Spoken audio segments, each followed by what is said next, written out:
Sabda TV. Kita masuk kaidah yang ke-57.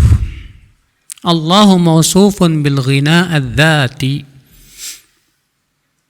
kama anna al-makhluqa mausufun bil faqri adz-dzati.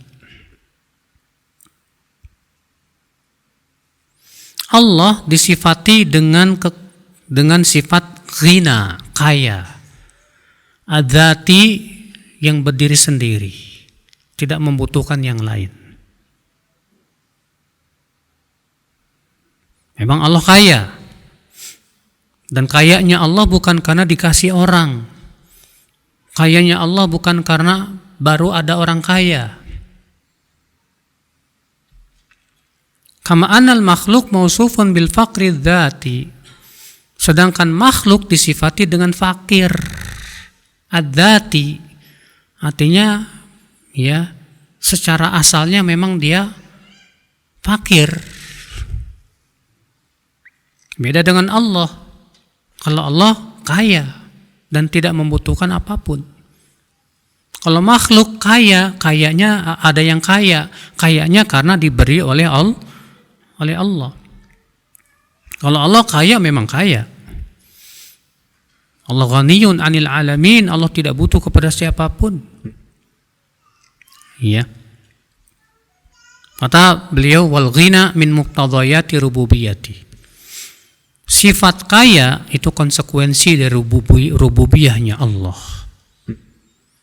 Li'anna al-faqir al-mu'dam atau al-mu'dim yahtaju ila ghairihi. Karena orang yang fakir, yang gak punya apa-apa, dia butuh kepada yang lain.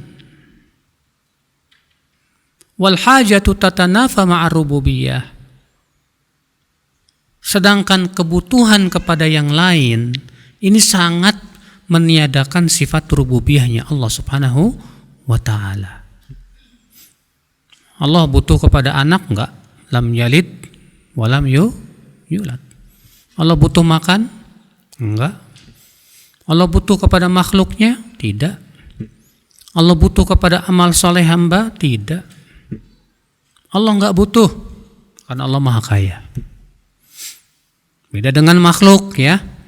Kalau makhluk memang miskin, fakir, membutuhkan karunia Allah Subhanahu wa taala. Makanya makhluk tidak berhak menjadi khaliq, menjadi Tuhan, tidak berhak disembah. Faman yahtaju la yasluh an yakuna rabban. Maka yang sesuatu yang butuh kepada yang lainnya itu tidak berhak disebut Tuhan. Tuhan itu yang berdiri sendiri, yang gak butuh kepada orang lain. Kalau masih butuh kepada yang lainnya, itu bukan Tuhan. Ya. Allah Azza wa Jalla huwa ghinan bidzatihi an kulli khalqihi.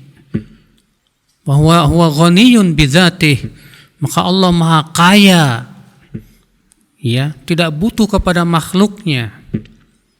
Min ajli dzalika lam yattakhidh sahibatan wala walada wala wazira wala khalifah yudabbiru syu'una mamlakatihi wa yu'inuhu aw yakunu lahu dhahiran ala syai'in min at-tadbir.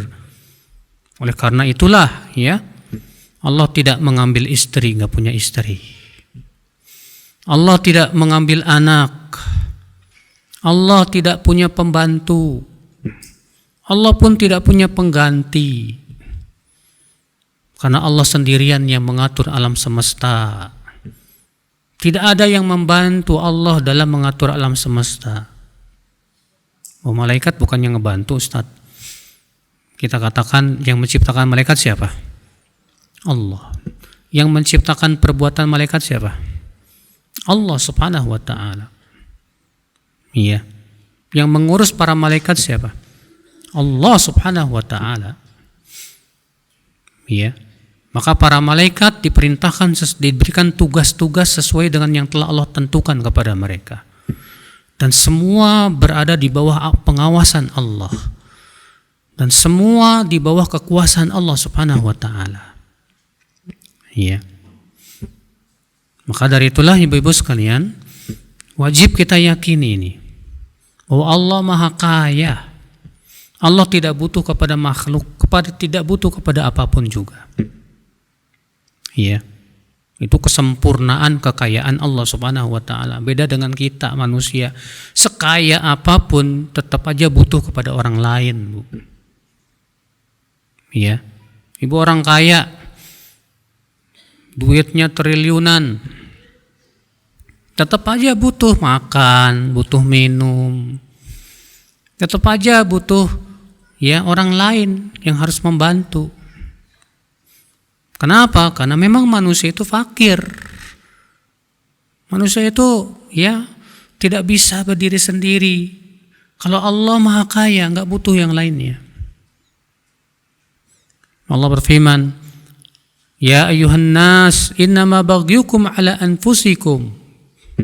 Hai manusia, sesungguhnya kezoliman kalian itu buat diri kalian sendiri. Artinya perbuatan zolim manusia sama sekali tidak merugikan Allah, karena Allah Maha Kaya. Allah tidak dirugikan dengan perbuatan dosa manusia, enggak.